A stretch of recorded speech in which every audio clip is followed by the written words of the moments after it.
Di era medsos ini, segala informasi beredar begitu cepatnya. Apakah itu informasi yang benar ataupun informasi yang sengaja dibuat untuk menyesatkan, termasuk informasi-informasi fitnah. Bagaimana cara kita menghindari agar tidak terjebak dalam fitnah-fitnah tersebut? Rasulullah mengajarkan agar segera menjauhi hal-hal yang berbau fitnah. Orang yang bahagia, orang yang dijauhkan dari fitnah. Berikut adalah suara kajian Ustadz Firanda Andirja. Linknya terdapat pada deskripsi. Terima kasih. Karenanya, singkat saja, bagaimana cara kita selamat dari fitnah? Rasulullah berkata, orang yang bahagia, orang yang terjauhkan daripada fitnah. Pertama, berdoa kepada Allah Subhanahu wa taala. Berdoa kepada Allah. Di antaranya, ya Allah, aku berlindung kepada Engkau dari fitnah-fitnah yang nampak maupun yang tersembunyi. Perbanyak doa tersebut. Doa ya muqallibal qulub, tsabbit qalbi ala dinik. Ya membolak-balikkan hati manusia, tegarkanlah hatiku di atas agamamu. Betapa banyak fitnah syubhat, fitnah syahwat yang buat hati kita bisa bergoyang. Ya, banyak kejadian. Ketemu orang tadinya di atas sunnah berubah, tahu-tahu membela mati-matian bid'ah. Terjadi. Kemudian di antaranya menjauhi fitnah tersebut. Rasulullah mengatakan datang fitnah, kata Nabi SAW, yang berdiri, al-qa'idu fiha khairun minal qa'im, yang duduk dalam fitnah tersebut lebih baik daripada yang berdiri. Wal qa'imu fiha khairun minal mashi, yang berdiri lebih buruk, lebih baik daripada yang berjalan menuju fitnah tersebut. Man istashrafaha istashrafathu, siapa yang mencoba-coba ingin tahu, dia akan ditarik oleh fitnah tersebut. Maka semakin jauh dari fitnah semakin baik.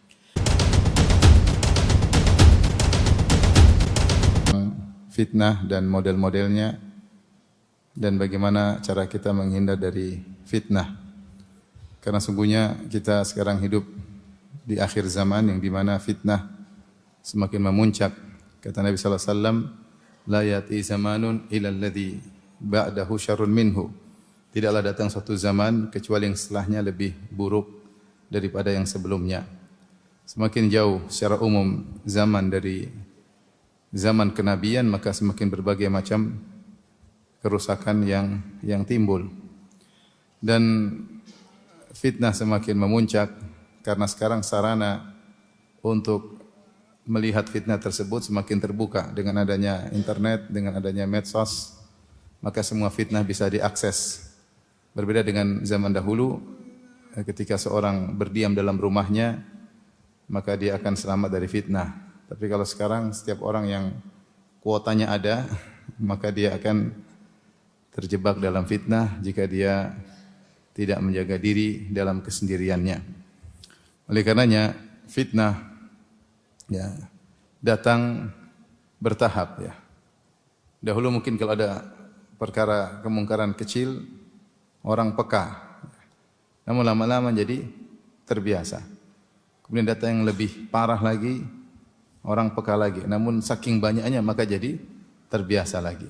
Dan demikian fitnah datang ya berturut-turut dan semakin gelombangnya semakin dahsyat sampai suatu saat Nabi SAW mengatakan bahwasanya akan ada suatu masa di mana yusbihu ar-rajulu mu'minan wa yumsi kafiran. Seorang di pagi hari masih mukmin namun ternyata di sore hari sudah kafir ya. Dan itu sudah terjadi di zaman sekarang ini. Seorang mungkin di pagi hari masih mukmin, kemudian dia mengakses syubhat atau dia membaca pemikiran-pemikiran yang kekufuran, lantas dia pun ragu dengan agamanya dan akhirnya terjerumus dalam kekufuran. Kemudian juga ya sekarang syubhat ateis begitu banyak ya. Banyak anak-anak muda yang tertarik dengan syubhat ateis, membaca dan akhirnya terpengaruh dengan pemikiran ateis.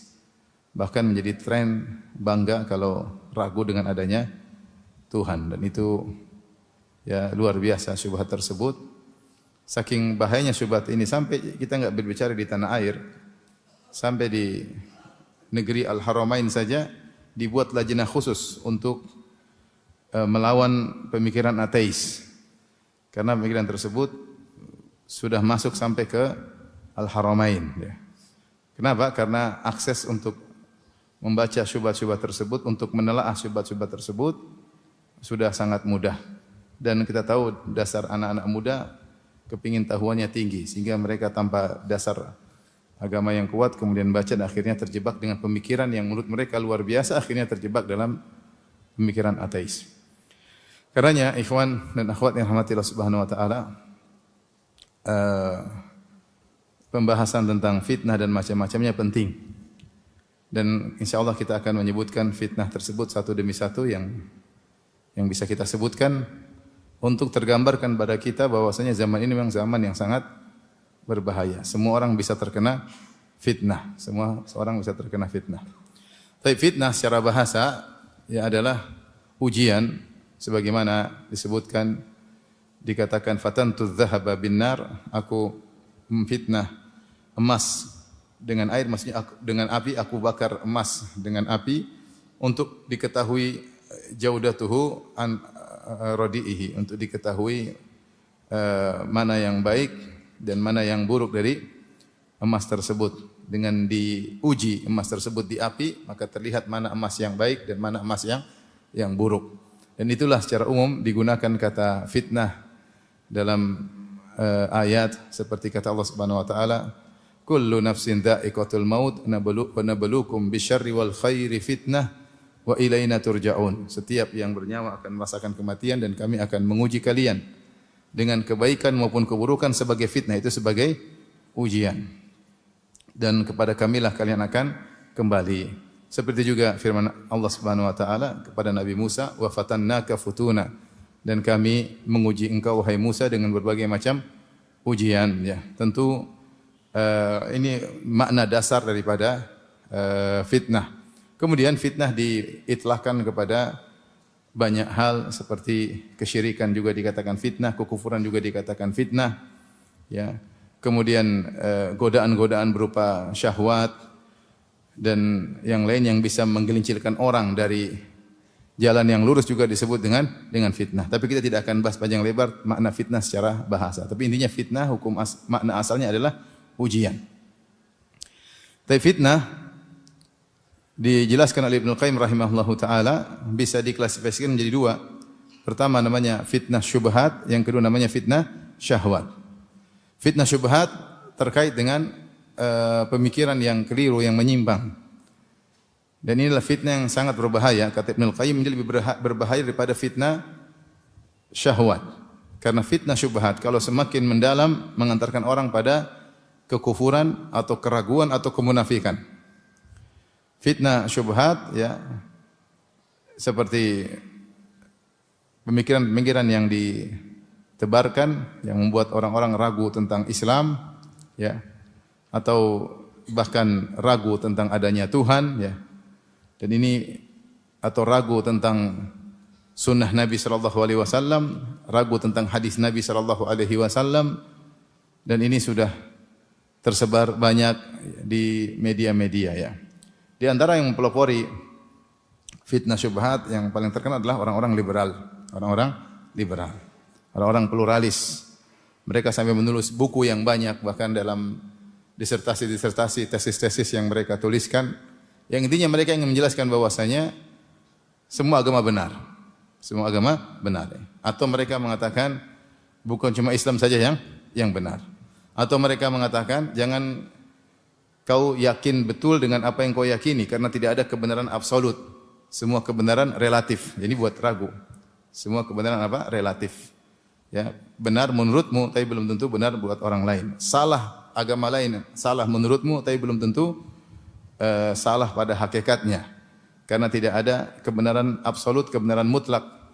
Yang ada hanyalah kebenaran relatif. Ini sangat berbahaya karena menggoncang asas pondasi agama seseorang. Seorang kalau masuk dalam syubhatnya orang-orang pluralis dan liberalis, maka minimal dia berkata semua masuk surga.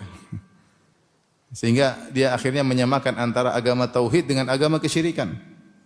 Dia akan menyamakan penyembahan terhadap Allah sang pencipta alam semesta dengan penyembahan terhadap nabi atau penyembahan terhadap hewan, ya, atau peribadatan kepada jin dan arwah. Dan ini tentu sangat berbahaya karena menyamakan antara tauhid dengan kesyirikan. Dan syubhat seperti ini sangat banyak. Mereka lah orang-orang yang mempelopori kemunafikan. Mereka merusak agama dari dalam. Dan syubhat mereka sangat banyak, dan saya katakan tadi syubhatnya terstruktur. Bagi orang-orang yang tidak punya landasan agama baik, kemudian membaca pemikiran mereka, dia akan terpukau. Karena ada sesuatu yang baru yang mereka tidak tahu sebelumnya, apalagi disusun secara rapi, akhirnya tergoda dengan syubhat orang-orang liberal, kemudian akhirnya terjerumus dalam kekufuran dan kemunafikan dan yang lainnya. Belum lagi syubhat-syubhat yang dilontarkan oleh ahlul bidah tentang masalah al-asma wa sifat yang dengan menggunakan syubhat-syubhat filsafat, yaitu pemikiran-pemikiran secara akal.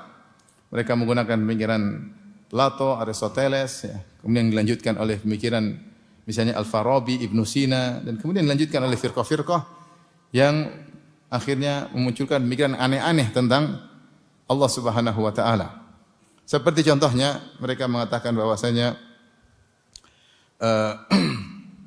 misalnya mereka mengatakan Allah Subhanahu wa taala tidak mengetahui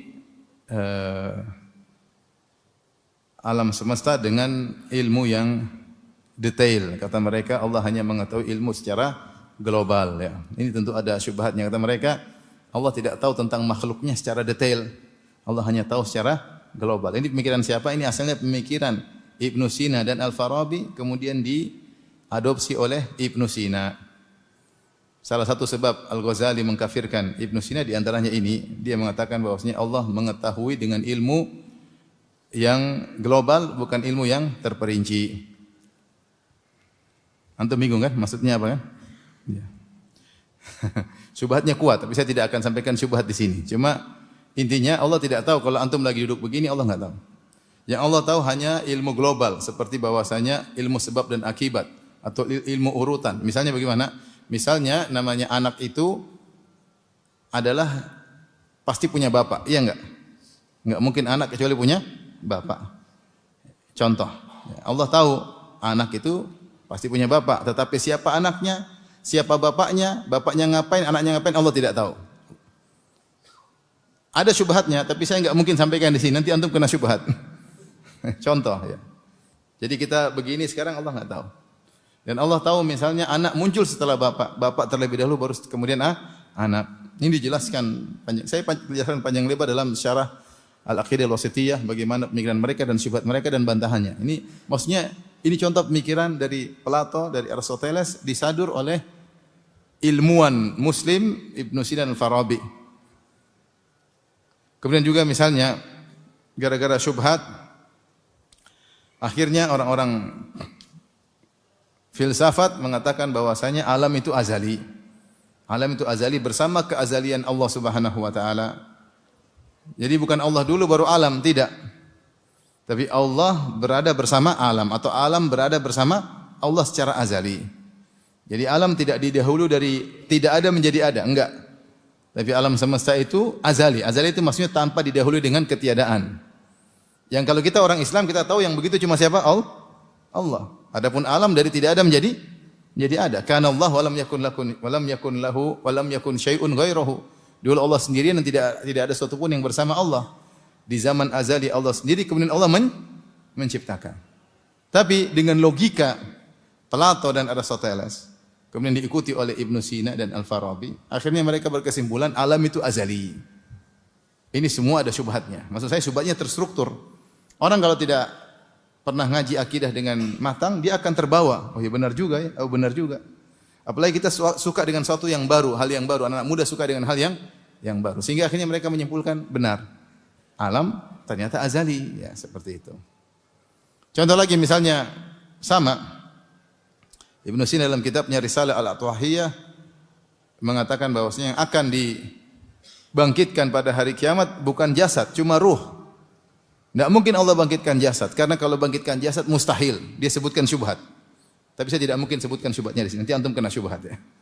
Tapi intinya dengan syubhat dia sehingga dia mengatakan yang dibangkitkan cuma ruh, adapun jasad yang sudah tulang belulang sudah hancur, sudah jadi tanah, tidak akan bisa dibangkitkan lagi. Dan ini kekufuran persis seperti perkataan orang-orang kafir di zaman Nabi SAW, man yuhyil 'idhama wa hiya ramim. Siapa yang mampu menghidupkan kembali tulang-tulang yang sudah hancur lebur? Maka Allah bantah, qul yuhyiha alladhi ansha'aha awwala marrah. Yang akan menghidupkannya lagi adalah yang pernah menciptakannya pertama kali. Kalau Allah bisa menciptakan dari tidak ada menjadi ada, mudah bagi Allah, apalagi hanya mengulangi penciptaan kembali. Tapi intinya, kenapa orang Quraisy atau orang kafir dahulu menolak adanya hari kebangkitan? Karena menurut mereka tidak logis. Bagaimana tulang belulang sudah hancur, daging entah sudah dimakan oleh ulat kemana-mana, sudah jadi mengalami proses kimia, entah menjadi apa, bagaimana bisa kembali lagi? Ya.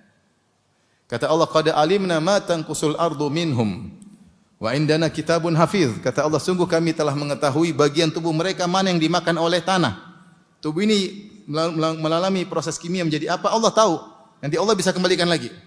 Mudah bagi Allah Subhanahu wa taala. Tapi menurut orang Quraisy tidak logis.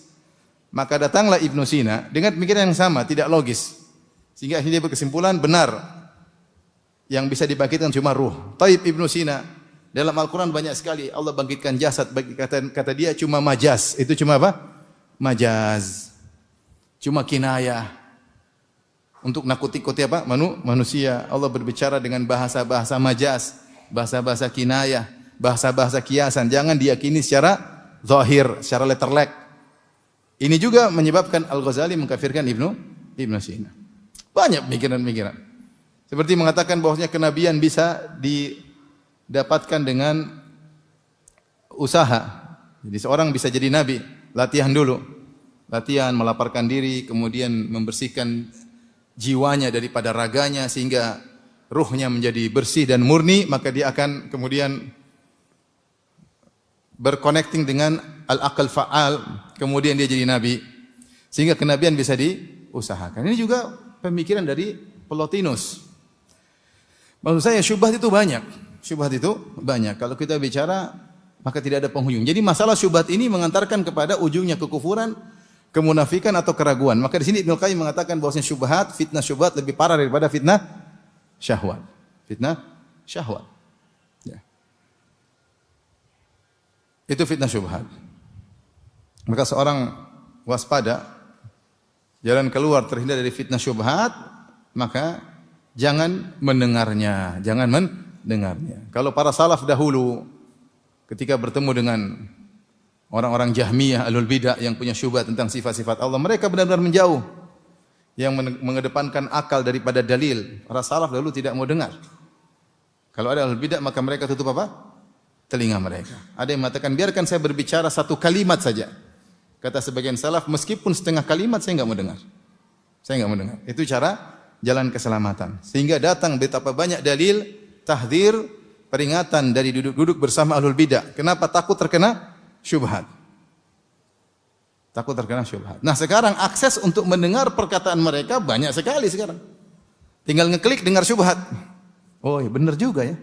Benar juga ya. Kena syubhat. Akhirnya salaf disalah-salahkan. Dan syubhat itu kuat ya akhi, bukan jangankan kita, ulama-ulama besar saja jatuh di dalam syubhat tersebut. Saya sebutkan dalam syarah akidah wasithiyah betapa banyak ulama-ulama yang disebutkan, mungkin nama-nama antum mungkin kaget. Mereka menyebutkan akidah salaf begini, akidah khalaf begini. Namun saya pilih akidah khalaf. Subhanallah, saking kuatnya syubhat. Dia sudah mengakui akidah salaf seperti ini, para sahabat semuanya seperti ini, namun lebih logik yang khalaf sehingga dia meninggalkan akidah apa? Salaf. Dan itu beberapa ulama menyatakan demikian. Sudah mengakui akidah salaf namun dia tidak bisa ikuti. Karena tidak logis menurut logika dia karena sudah terkena syubhat falasifah, ahli filsafat. Taib. Ini fitnah syubhat ya. Adapun fitnah syahwat ini juga tidak kalah berbahaya. Yang menjadikan manusia terjerumus dalam berbagai macam kubangan kemaksiatan. Yang menghabiskan umur mereka dalam hal-hal yang haram, Mereka semakin terjauhkan dari Allah Subhanahu wa taala dengan berbagai macam syahwat ya. Syahwat wanita, syahwat jabatan, syahwat ketenaran, semuanya syahwat. Ingin terkenal, wanita, jabatan, syahwat harta dan berbagai macam syahwat. Taib, ikhwan dan akhwat yang dirahmati Allah Subhanahu. Ini secara global tentang fitnah, bahwasanya fitnah terbagi menjadi dua, fitnah syubhat dan fitnah syahwat. Kemudian kita akan sebutkan secara detail tentang contoh-contoh fitnah, contoh-contoh fitnah. Taib. Di antara contoh-contoh fitnah, misalnya yang beredar di antara kita semua, misalnya fitnah wanita. Fitnah wanita. Rasulullah SAW menamakannya dengan fitnah. Kata Rasulullah SAW, "Ad-dunya hulwatun khadirah, wa inna Allaha mustakhlifukum fiha, fayanzura kaifa ta'malun. Fattaqud dunya wattaqun nisa, fa inna awwala fitnati bani Israil kanat fin nisa." Kata Nabi sallallahu alaihi wasallam, "Inna dunya hulwatun khadirah." Dunia itu hulwah manis, khadirah hijau. Enak dirasa, sejuk dipandang. Dunia seperti itu. Ya. Wa inna Allaha mustakhlifukum fiha, dan Allah menjadikan kalian tinggal di atas dunia untuk menguji kalian. Fayanzura kaifa ta'malun. Maka Allah melihat bagaimana apa yang kalian lakukan menghadapi manis dan indahnya dunia tersebut. Maka Rasulullah ingatkan, "Fattaqud dunya wattaqun nisa." Waspadalah kalian dari dunia, terkhususkan wanita. Dunia umum, kemudian Rasulullah khususkan, dan kita tahu zikrul khas ba'dal am yadullu ala ahamiyatil khas. Penyebutan yang khusus setelah menyebutkan yang umum menunjukkan pentingnya yang khusus tersebut. Seperti Allah berfirman, "Kana aduwwan lillahi wa malaikatihi wa Jibril wa Mikala fa inna Allah aduwwul lil kafirin." Siapa yang menjadi musuh bagi Allah dan malaikat-malaikat Allah, kemudian musuhan kepada Jibril dan Mikail. Setelah Allah menyebutkan malaikat secara umum, Allah sebutkan tentang malaikat Jibril dan Mikail, karena dua ini malaikat yang spesial. Seperti padahal malaikat Jibril dan malaikat Mikail termasuk dari golongan apa? Malaikat. Tapi disebut lagi secara spesifik. Seperti pentingnya amal saleh, Allah berfirman, "Innal ladzina amanu wa amilus shalihat." Sungguhnya orang-orang yang beriman dan beramal saleh. Padahal amal saleh bagian daripada keimanan. Ya, amal saleh bagian daripada keimanan, tetapi Allah mengkhususkan penyebutan amal saleh untuk menunjukkan pentingnya amal saleh. Seperti ini Nabi mengatakan, "Fattaqud dunya wattaqun nisa." Hati-hatilah kalian terhadap dunia. Wanita termasuk dunia atau bukan? Termasuk dunia, tapi disebutkan lagi secara spesifik. Dan waspadalah terhadap wanita. Ini maksudnya khitab, pernyataan ditujukan pada para lelaki. Waspadalah kalian terhadap wanita.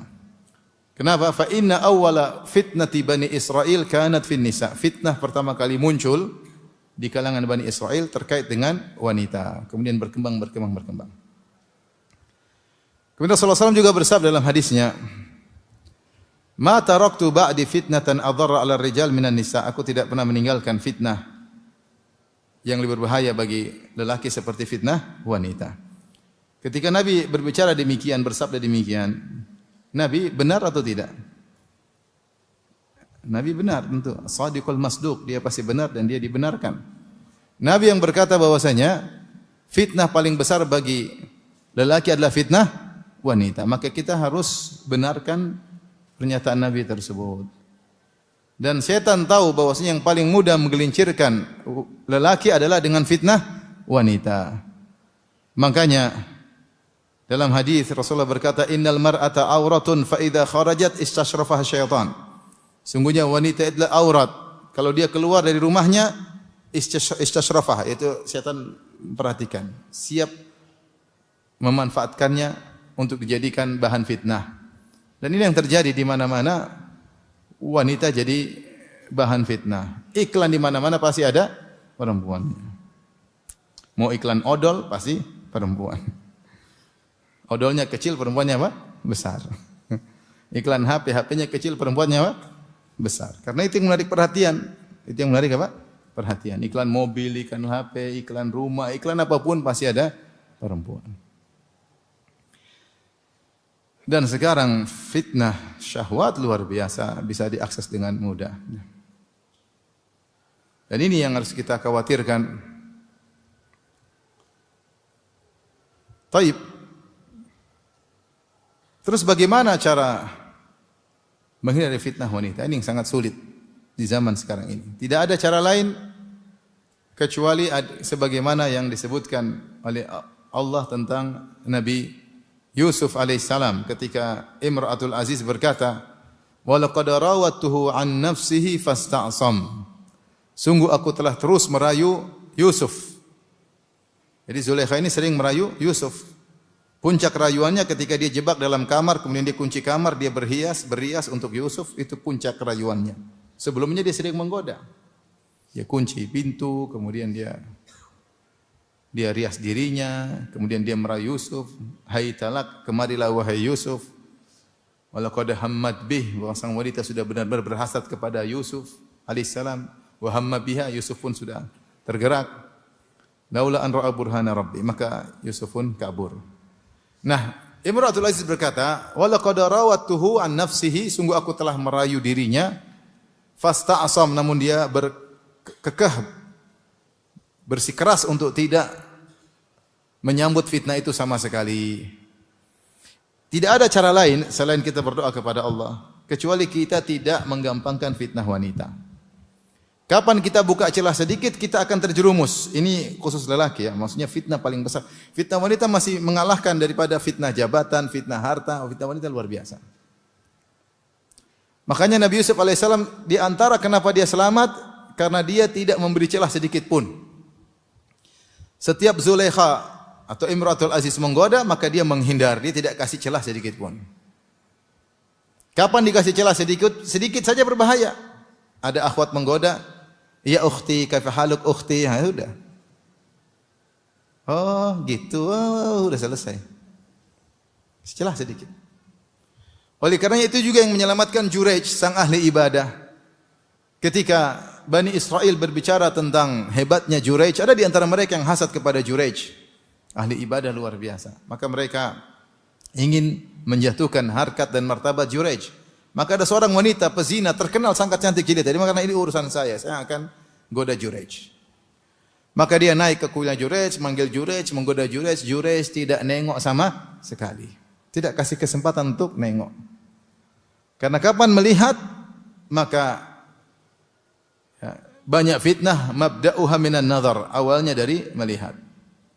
Jika sudah melihat, maka tergerak syahwat. Kalau sudah tergerak syahwat, maka 2/3 akal seorang sudah hilang. Kalau sudah semakin bergetar, hilang semua akalnya. Maka tidak ada cara untuk selamat dari fitnah wanita kecuali tidak memberi celah sedikit pun. Maka sungguh luar biasa ketika Nabi SAW menyebutkan tentang salah seorang yang dinaungi oleh Allah pada hari kiamat kelak. Kata Nabi, "Rajulun da'athum ra'atun dhatu mansibin wa jamalin faqala inni akhafullah." Seorang lelaki yang dirayu oleh wanita yang cantik jelita dan memiliki kedudukan, kaya raya kayak anak pejabat kayak. Kemudian dia berkata, "Aku takut kepada Allah." Tidak kasih celah sama sekali. Jawabannya, "Aku takut kepada Allah Subhanahu wa taala." Bahkan dia nasihati wanita tersebut, "Aku takut kepada Allah. Ini maksiat, ini zina, berbahaya ya." Jadi kalau ada akhwat goda antum, cantik jelita dan kaya raya, dan saya rasa itu tidak mungkin. Yang paling tidak cantik, paling tidak kaya raya. Maka antum jangan save fotonya. Antum langsung delete, blokir ya. Delete dan blokir dan berkata, "Ini akhafullah." Aku takut kepada Allah. Yang buat kita terjerumus dan banyak yang terjerumus dalam fitnah syahwat ini, kita beli celah. Ngobrol dengan ukhti sana, ukhti sini. Terkadang ngobrol dengan istri orang, ketawa ketiwi, canda-candaan, balas-balasan japri. Ya. Akhirnya terjebak. Dan ini fitnah bukan menimpa orang awam saja ya. Orang udah ngaji, syahwat tidak mengenal siapapun. Mau ngaji, mau ustad, bukan ustad, udah hafal Quran, enggak hafal Quran, enggak ada urusan. Karena syahwat kalau sudah masuk, otak sudah enggak jalan. Otak sudah enggak jalan. Ya. Maka jangan kasih celah. Kalau cerita tentang ini terlalu banyak, cuma saya tidak mungkin cerita di sini. Bagaimana orang-orang yang kita sangka hebat ternyata berguguran dalam fitnah wanita. Maka ikhwan dan akhwat, nasihat dari saya pribadi dan juga kepada hadirin hadirat agar kita waspada ketika Rasulullah mengatakan tidak ada fitnah lebih berbahaya, Nabi benar. Nabi jujur dan Nabi mengucapkan ini karena sayang kepada kita. Maka waspadalah dari fitnah wanita. Inilah fitnah yang membuat kita tidak bahagia. Seorang lelaki yang sering melihat wanita cabut kebahagiaan oleh Allah Subhanahu wa taala. Sering lihat wanita cantik di medsos, apalagi punya hubungan gelap dengan wanita lain ya. Karena WA-nya dalam kegelapan. Udah lihat istrinya pasti sudah dicabut kebahagiaan. Istrinya udah kurang cantik lagi. Kenapa? Karena dia sudah bermaksiat. Setiap kita bermaksiat, maka kebahagiaan akan dicabut oleh Allah Subhanahu wa taala ya. Oleh karenanya kita begitu bermaksiat segera beristighfar kepada Allah Subhanahu wa taala.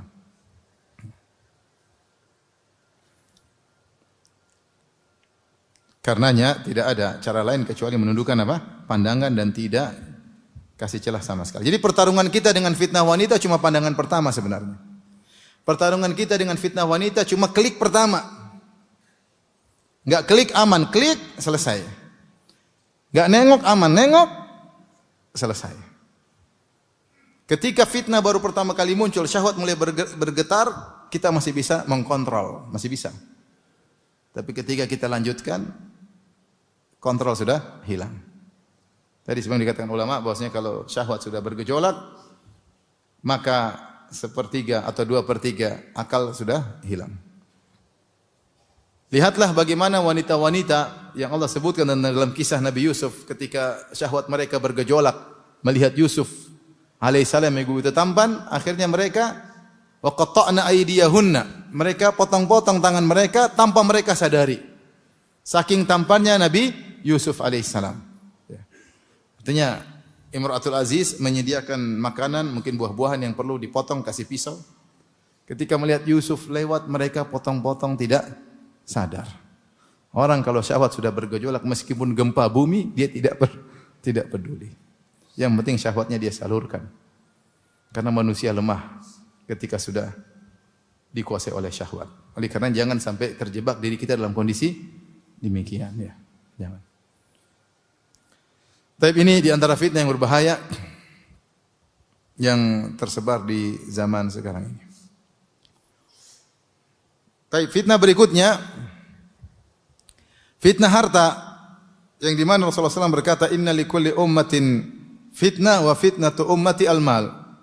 Setiap umat ada fitnahnya dan di antara fitnah umatku adalah harta. Nabi menamakan harta adalah fitnah. Dalam hadis kata Rasulullah SAW, Mal faqra akhsha alaikum, walakin akhsha alaikum an tubsata alaikum ad-dunya, fatanafasuha kama tanafasuha. Kama busitat ala man kana qablakum, fatanafasuha kama tanafasuha. Fatuhlikukum kama ahlakathum. Tidaklah kemiskinan yang aku khawatirkan menimpa kalian, tapi aku khawatirkan dibukakan dunia bagi kalian.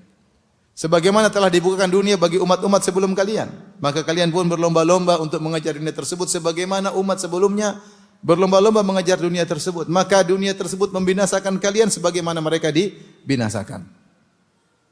Ini khusus bagi orang-orang yang duitnya banyak, terfitnah dengan harta yang banyak.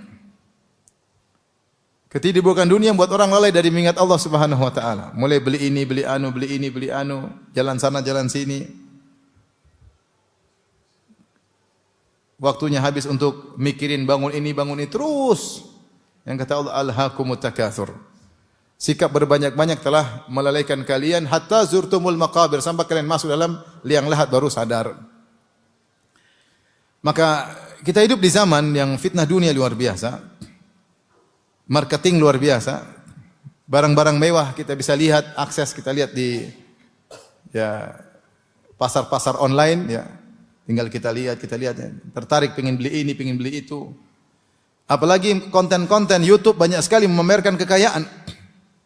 Lihat anak-anak kita sekarang belajar sama konten-konten seperti itu. Pikirannya dunia.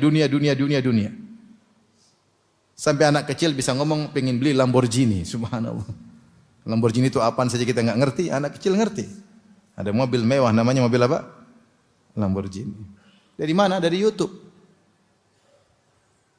Belajar kemewahan jauh dari kehidupan qanaah dari YouTube. Itu konten yang menarik sekarang, viewersnya banyak. Akhirnya mengajari generasi muda kaum muslimin pikirnya dunia. Dan itu yang terjadi. Oleh karenanya di antara fitnah yang berbahaya adalah fitnah dunia. Ya akhi, harta itu manis ya. Dunia itu manis. Manis dirasa, enak dipandang. Siapa yang tidak suka dengan harta? Semua suka dengan harta. Wa tuhibbunal mala hubban jamma, dan kalian mencintai harta dengan kecintaan yang dalam. Wa innahu lihubbil khairi lasyadid. Sesungguhnya manusia itu sangat cinta kepada harta. Maka waspada, antum jangan atau kita jangan semangat mencari harta sehingga kita tidak lagi melihat aturan halal dan haram. Gara-gara pengin harta banyak, yang syubhat kita embat, yang haram kita ambil.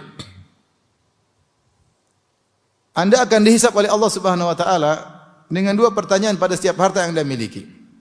Min aina iktasabahu wa mimma anfaqah. Dari mana dia dapatkan, ke mana dia habiskan. Terlalu banyak contoh di zaman ini. Saya tidak berbicara orang awam, saya bicara untuk orang udah ngaji. Ya akhirnya gara-gara pengin harta yang banyak, mereka masuk dalam ranah syubhat, bahkan ranah yang haram, mereka tidak peduli.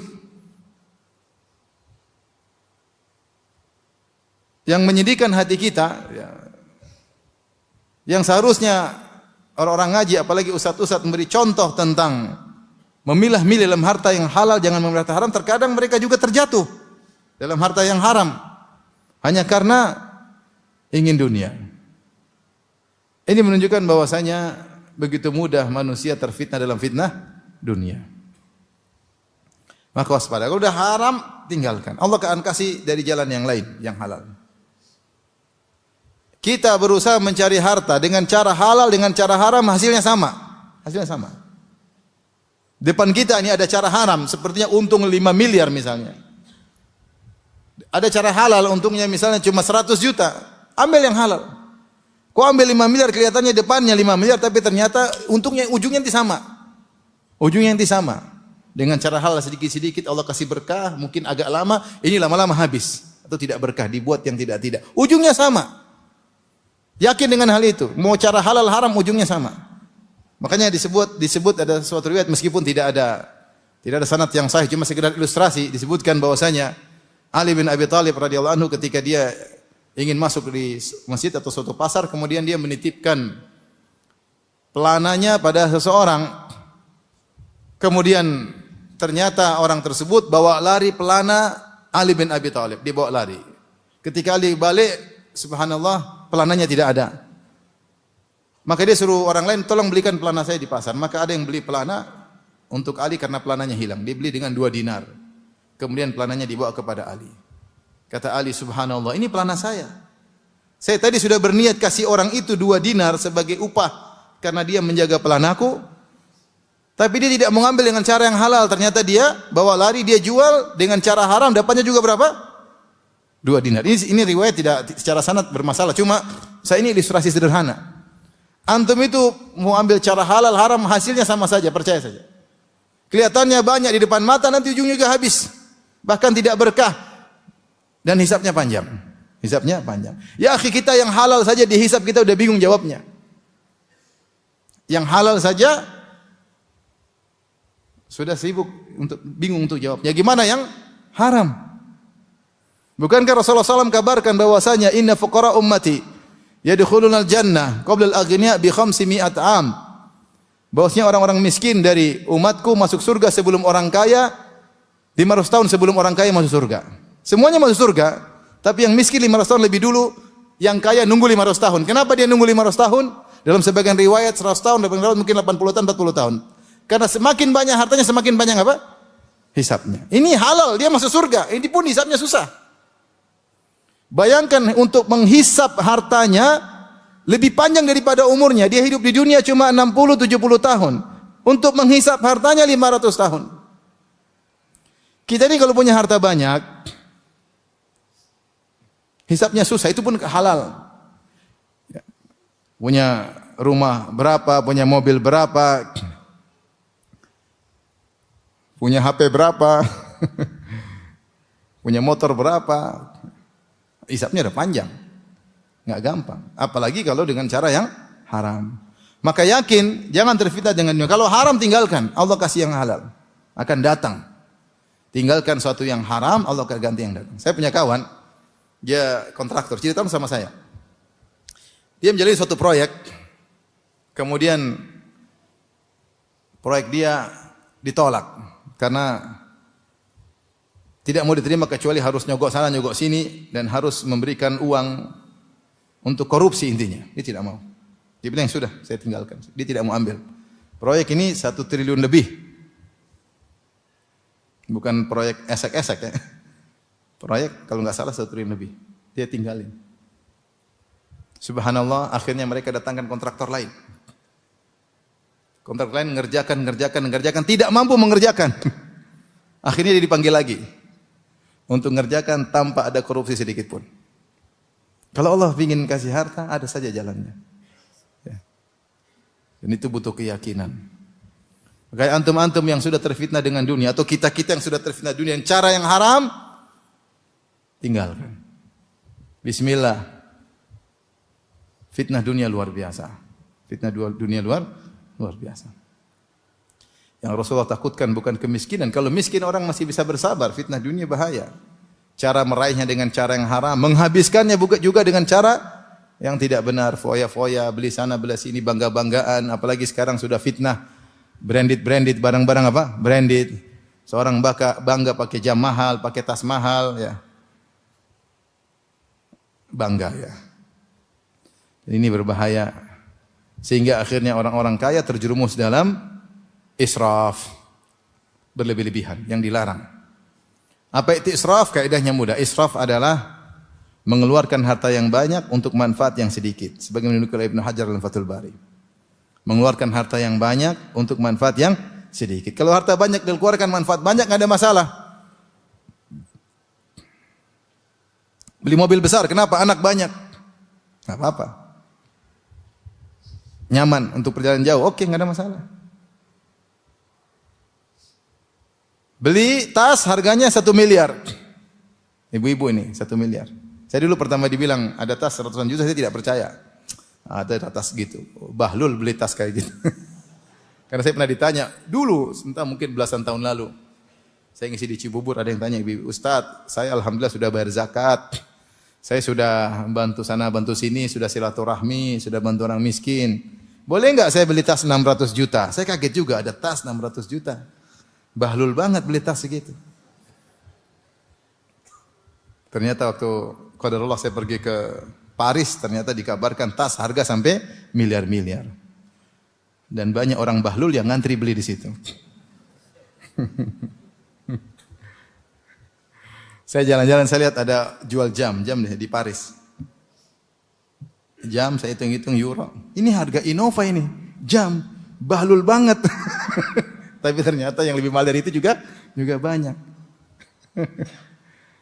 Kalau sudah pakai jam mahal, nanti ngomongnya selalu begini. Mana? Dikit-dikit gini. Kalau dua perlu begini dua-duanya. Hidup dalam halusinasi. Sampai orang yang halu dalam hidup ini, dia nekat beli yang KW supaya diakui, iya enggak? Sebagian ibu-ibu beli tas KW supaya diakui seakan-akan dia orang kaya, padahal itu KW. KW 7, KW 3. Untuk mengetahui KW atau asli, lihat aja kalau hujan, kalau KW digunakan jadi payung. Kalau asli disimpan, wis. Jadi intinya ikhwan dan akhwat yang Allah Subhanahu wa taala, fitnah dunia berbahaya. Maka antum-antum yang qadarullah hartanya biasa-biasa saja, ya syukuri yang ada ya. Qanaah. Antum terfitnah dari banyak fitnah dunia. Antum tidak tahu di sana ada orang-orang terfitnah dengan dunia, harta kebanyakan. Bingung mereka apakan. Sehingga mereka habiskan yang tidak-tidak. Ya seharusnya kalau kaya, gunakan harta tersebut untuk akhirat. Untuk akhirat. Jika tidak hanya memperberat hisab di akhirat kelak. Tapi di antara fitnah adalah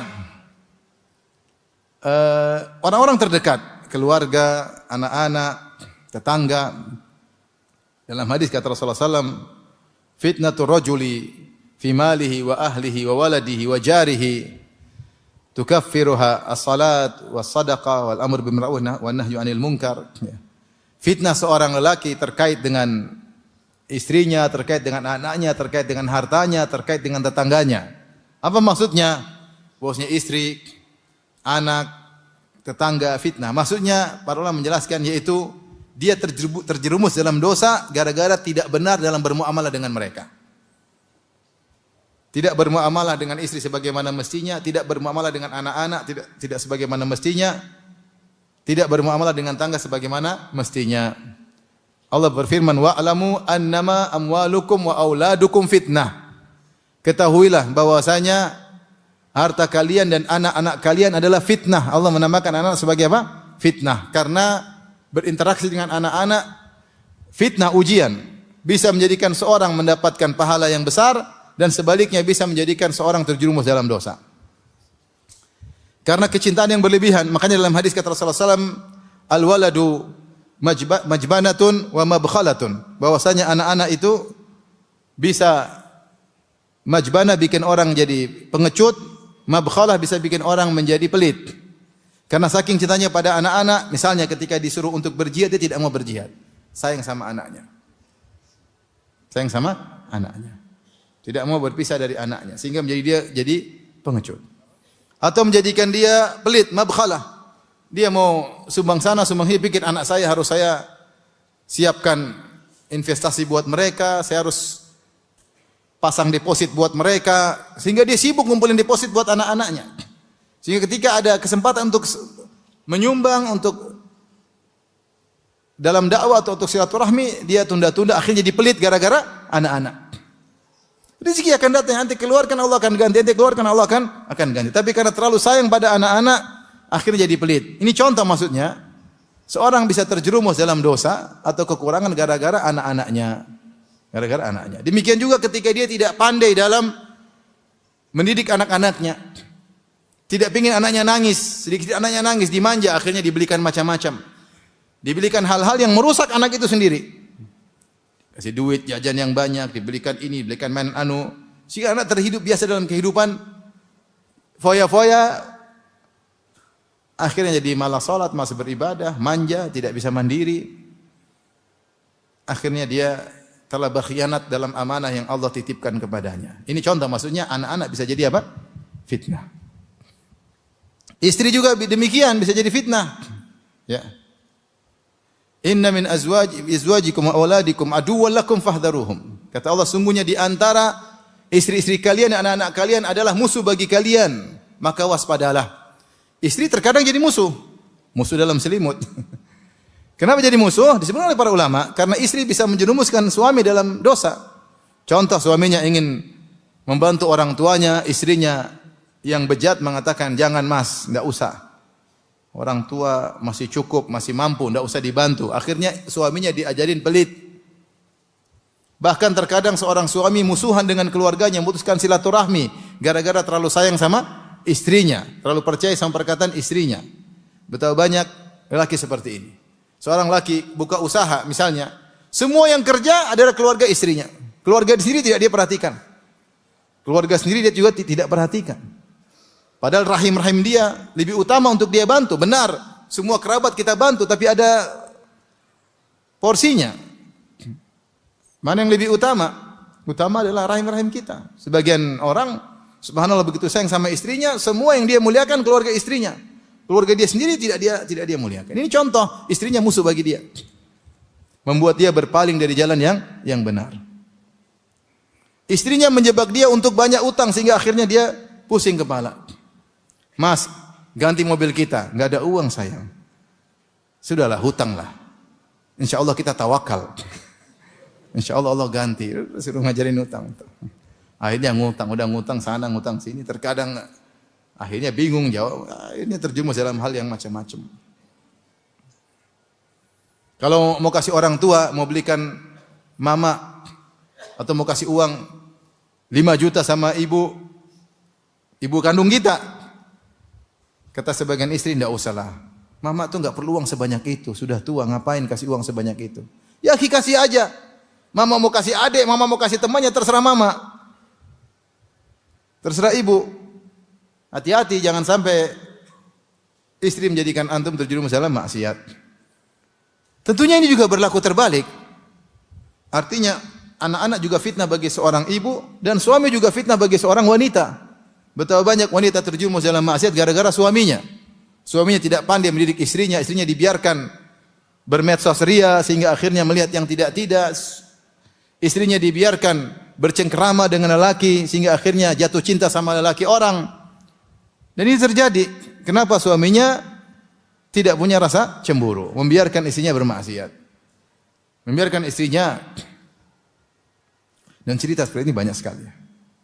Banyak. Oleh karena seorang bertakwa kepada Allah Subhanahu wa taala. Pasangan hidup kita bisa merupakan sumber fitnah bagi kita. Demikian juga Rasulullah SAW menggambarkan bahwasanya tetangga juga bisa menjadi fitnah. Fitnah seorang laki terhadap tetangganya. Maksudnya dia tidak bisa menjalankan hubungan bertetangga dengan baik. Tetangga punya hak. Ya. Man kana yu'minu billahi wal yawmil akhir falyukrim jarahu. Siapa yang beriman kepada Allah dan akhirat maka muliakanlah tetangganya. Tetangganya sakit dia tidak pedulikan, tetangganya lapar dia tidak pedulikan, tidak pernah dia sapa tetangganya, tidak pernah say hello sama tetangganya padahal miskin. Ya, tahu-tahu tetangganya meninggal dunia. Dia tidak menjalankan hak tetangga. Dia tidak menaikkan kewajibannya sebagai seorang apa? Tetangga. Intinya ini di antara fitnah-fitnah yang disebutkan oleh Rasulullah sallallahu alaihi wasallam. Kemudian di antara fitnah jabatan. Fitnah jabatan. Yang hari ini orang berlomba-lomba saling maki-memaki, saling jatuh menjatuhkan, saling fitnah memfitnah, saling rendah merendahkan, semuanya gara-gara jabatan yang itu merupakan tanggung jawab yang sangat besar akan ditanya oleh Allah pada hari kiamat kelak. Kata Nabi SAW, innakum satahrisuna alal imarah. Sungguhnya kalian akan semangat dalam mencari jabatan. Wa satakunu nadamatan yaumal qiyamah. Dan sungguhnya jabatan itu akan menjadi penyesalan pada hari kiamat. Seorang kalau menjadi pejabat, kemudian dia bisa menunaikan kewajibannya sebagai pejabat, kemudian dia membantu merakyatnya, menyenangkan rakyatnya, berhukum dengan hukum yang adil, maka dia adalah pahlawan umat ini. Makanya Ibnu Taimiyah rahimahullah ketika menyebutkan tentang hakim yang adil, maka beliau mengatakan afdhalul mujahidina fi zamanihi. Hakim yang adil itu mujahid terbaik di zamannya. Kenapa? Kalau dia baik, dia adil, maka yang mengambil manfaat sangat banyak. Bisa ratusan ribu, bisa jutaan manusia. Dan Rasulullah SAW punya kaidah khairukum anfa'ukum linnas. Sebaik-baik kalian adalah yang paling bermanfaat bagi manusia. Bayangkan kalau ada bupati yang adil, ada gubernur yang adil, ada menteri yang adil, ada presiden yang adil. Luar biasa bersungguh-sungguh untuk membuat peraturan-peraturan untuk kemaslahatan rakyat, maka betapa banyak pahala yang dia dapatkan. Tapi kalau sebaliknya, jadi pejabat, tidak menunaikan tugasnya, melakukan atharah, yang penting dia senang-senang dengan keluarganya, uang untuk rakyat dia ambil untuk pribadi, dia korupsi, bikin proyek-proyek fiktif, proyek yang tidak benar dia menangkan karena ada untung di balik itu, waliyadzubillah. Maka ini jalan menuju neraka jahanam. Kenapa? Karena orang yang paling buruk adalah yang memberikan mudarat kepada banyak orang. Kalau si A mencuri si B, urusannya ringan, dia hanya berhadapan dengan Allah dengan si B pada hari kiamat kelak. Tapi jika orang pejabat ngambil harta rakyat, dia akan berhadapan dengan rakyat pada hari kiamat kelak. Dia akan berhadapan dengan rakyat yang banyak pada hari kiamat kelak. Kezalimannya menimpa banyak orang. Jadi saya katakan kepada rekan-rekan yang qadarullah jadi pejabat, bertakwa kepada Allah. Ketahuilah jabatan adalah amanah, ujian yang berat. Rasulullah mengatakan, satakunu nadamatan yaumal qiyamah. Dalam riwayat khizyun wa nadamah, akan menjadi kehinaan dan penyesalan pada hari kiamat kelak. Maka jadikan ujian tersebut kesempatan untuk meraih pahala yang sebanyak-banyaknya. Menjadi mujahid terbaik di zaman ini. Rakyat membutuhkan pejabat yang berjuang untuk rakyat. Timbulkan nasionalis, cinta kepada bangsa. Kita ingin bangsa ini maju.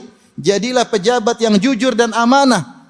Jangan pedulikan perkataan orang. Jangan takut laumata laim. Jangan takut dengan cercaan orang. Jadi pejabat yang jujur. Anda akan diangkat derajatnya sangat tinggi oleh Allah Subhanahu Wa Taala. Berjuang. Tapi kalau sebaliknya jadi pejabat memble, korupsi sana korupsi sini, neraka paling dalam ya. Hati-hati. Hati-hati. Hanyalah menjadi khizyun wa nadamah, kehinaan dan penyesalan pada hari kiamat. Anda akan disidang berhadapan dengan banyak orang. Mungkin jutaan manusia nuntut Anda. Satu saja tidak bisa Anda menang, apalagi jutaan manusia. Celaka jika Anda ternyata mengambil harta rakyat. Kata Rasulullah SAW, inna rijalan yatakhawaduna fi malillahi bighairi haq, falahumun naru yaumal qiyamah. Sebagian orang mengolah harta negara tanpa hak untuk kepentingan pribadi, kepentingan keluarganya. Falahumun naru yaumal qiyamah, maka mereka akan mendapatkan neraka pada hari kiamat kelak. Selama ini mereka merebut kebahagiaan rakyat untuk kebahagiaan keluarganya, kebahagiaan dirinya pribadinya. Maka pada hari kiamat pantas kebahagiaan mereka diambil oleh Allah, dilemparkan dalam neraka jahanam waliyadzubillah. Maka fitnah yang berbahaya, fitnah jabatan. Fitnah jabatan. Maka seorang bertakwa kepada Allah Subhanahu wa taala. Kalau qadarullah dia jadi pejabat, jadilah pahlawan yang terbaik untuk bangsa dan negara. Tentunya untuk Islam.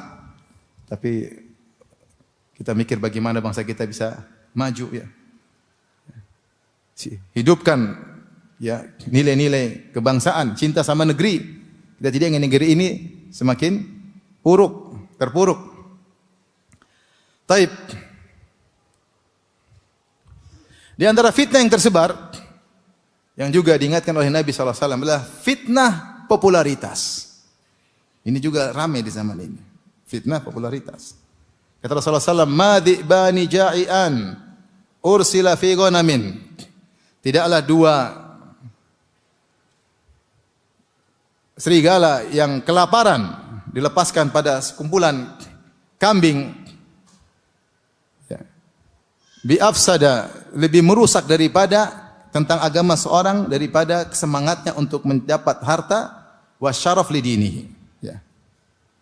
Jadi Nabi menggambarkan ada serigala 2 ekor. Enggak usah 2 ekor, 1 ekor aja kalau dilepaskan, ada kambing, 1 ekor dilepas. Serigalanya tidak lapar saja bikin rusak. Karena dia hobi makan kambing. Bagaimana kalau serigalanya lapar? Bagaimana kalau serigalanya 2 ekor? Masuk di kandang kambing pasti rusak. Rasulullah gambarkan tentang kerusakan pasti menimpa kambing tersebut jika dikirim 2 serigala. Kerusakan yang ditimbulkan 2 serigala terhadap kambing tersebut tidak lebih parah daripada semangat seorang untuk mendapatkan harta dan ketenaran, syaraf, kemuliaan, pingin disanjung-sanjung dalam merusak agamanya. Dalam merusak apa? Agamanya. Oleh karenanya hati-hati, karena seorang ingin terkenal, ingin diakui, ingin disanjung-sanjung, ini bisa merusak agamanya. Sekarang kita hidup di zaman orang suka viral, ingin menjadi buah bibir, ingin menjadi pusat perhatian. Dan itu niatnya sehingga bikin viral sana, bikin viral sini. Ini fitnah ya. Orang kalau semakin viral, semakin pingin dikenal, maka dia akan sibuk mencari perhatian manusia. Maka dia terpalingkan dari keikhlasan. Yang dia cari, yang dia perhatikan bagaimana komentar netizen.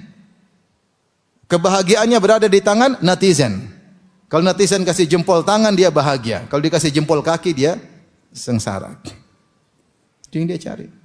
Hidupnya penuh dengan pencitraan. Ini merusak agamanya. Sehingga dia jauh dari keikhlasan. Rasulullah SAW pernah bersabda, di antara jalan terhindar dari fitnah adalah jangan suka terkenal. Kata Sa'ad bin Abi Waqqas radhiyallahu anhu dalam Sahih Muslim, dia berkata, "Innallaha yuhibbul 'abdal ghaniyal taqiyal khafi." Sungguhnya Allah cinta kepada hamba yang bertakwa, Yang qanaah, ghani. Yang bertakwa, yang meninggalkan kemaksiatan dan jalan ketaatan. Yang al-ghani, yang qanaah. Al-khafi, yang tidak suka tampil, Ketika seorang tidak suka tampil, dia punya waktu banyak untuk memperbaiki dirinya dan keluarganya. Dia punya waktu banyak untuk memperbaiki privasinya. Dalam sebagian riwayat, al-hafi. Al-hafi itu yang mengayomi keluarga, sibuk dengan ngurusin apa? Keluarga. Tapi kalau orang pikirannya selalu tampil sana, tampil sini, semua privasinya dia tampilkan, pikirannya selalu perkataan manusia. Kemana-mana dia tampilkan. Dan bisa jadi agamanya rusak karena terjerumus dalam riya dan sum'ah. Semua kegiatannya dia tampilkan. Lagi jalan-jalan sama istri, shooting. Maksudnya apa? Ya. Sedikit-sedikit, hai guys, gue lagi dakwah di belantara Afrika guys. Taib maksudnya apa? Sibuk, privasinya dipamerkan ke sana ke sini. Akhirnya tunggu komentar sana, komentar sini, komentar sana. Timnya juga semakin membranding dirinya. Ya, ente bukan selebriti. Kalau selebriti memang tugasnya membranding dirinya supaya ente dai, bukan membranding apa? Diri. Siapa yang bisa merasa aman daripada riya? Para salaf dahulu yang bertakwa, yang jauh lebih takwa dari kita, yang jelas ketakwaannya, takut dengan riya, takut sekali. Tidak memberi celah sedikit pun untuk membuka pintu riya. Tidak pernah spekulasi dengan niat mereka. Apapun yang bisa menimbulkan riya mereka tutup. Ini kita malah pede, pamer-pamer amal saleh. Seakan-akan kita ini orang yang tidak mungkin terkena riya.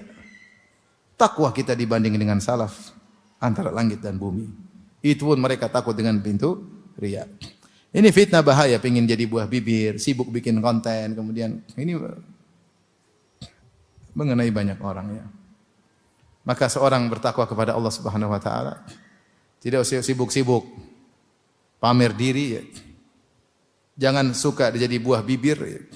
Rasulullah dulu kenapa melarang pakai pakaian syuhrah? Supaya tidak jadi pusat perhatian. Man labisa fid dunya libasa syuhrah albasahu Allahu yaumal qiyamah libasal madhammah. Siapa di dunia pakai pakaian ketenaran, Allah akan buat dia pakai pakaian kehinaan pada hari kiamat kelak. Pengin tampil beda, pengin jadi pusat perhatian, pengin semua orang meliriknya. Ini tidak disukai dalam Islam. Makanya Nabi SAW pakaian biasa-biasa saja, sama seperti yang lainnya. Sampai kalau ada orang luar datang cari Nabi, mereka bingung Muhammad yang mana, karena penampilannya sama saja. Sampai para sahabat mengatakan disuruh bikin gundukan supaya Nabi duduk di situ, supaya orang tahu, oh itu Rasulullah yang itu. Bahkan ketika Rasulullah SAW pergi ke Madinah bersama Abu Bakar, banyak orang Ansar menyangka Abu Bakar itulah Muhammad. Mereka bilang selamat datang ya Rasulullah, tapi mukanya lihat siapa? Abu Bakar. Enggak tahu Nabi yang mana, Abu Bakar yang mana. Ketika Rasulullah terkena matahari, Abu Bakar naungi, baru mereka tahu, oh Nabi yang itu ternyata. Salah tadi. Mungkin Abu Bakar juga bingung. Maksud saya, kita ini hati-hati. Kita tidak merasa aman. Siapa sih di antara kita yang tidak suka riya? Kita semua suka riya. Kita ingin dipuji, kita ingin disanjung, kita ingin menjadi buah bibir, kita ingin followers kita paling banyak, kita ingin terkenal di mana-mana. Tapi itu bukan yang menjadikan kita bernilai di sisi Allah Subhanahu wa taala. Bahkan saya ingatkan kepada kawan-kawan, sebagian kawan-kawan saya kasihan ya. Artinya saya bayangkan ini saya bicara ini. Ada orang misalnya ustadznya terkenal misalnya. Terus dia numpang tenar, mana dekat ustadznya. Saya kasihan hati dia, dia belum tentu kuat. Padahal numpang tenar. Ih, kamu dekat sama ustadz ya, kamu kan hatinya enggak mudah menjaganya. Oh iya, saya dekat sama ustadz. Lagi makan sama ustadz nih. Pas lagi diomelin ustadz tidak divideoin. Ya, maksud saya hati-hati ya. Ini fitnah juga berbahaya, fitnah ingin tampil, ingin tenar, ingin dimulia-muliakan, ini bisa merusak agama seseorang, Fitnah masih banyak ya. Ada fitnah imatul mudhillin, imam-imam yang merusak. Ada fitnah dajjal ya. Fitnah masih banyak. Ada fitnah kematian. Ada fitnah sakaratul maut. Makanya Rasulullah SAW berdoa, wa'udzubika min an yatakhabbatani syaitan indal maut. Ya Allah, aku berlindung kepada Engkau dari gangguan syaitan terkadang akan ketika datang kematian.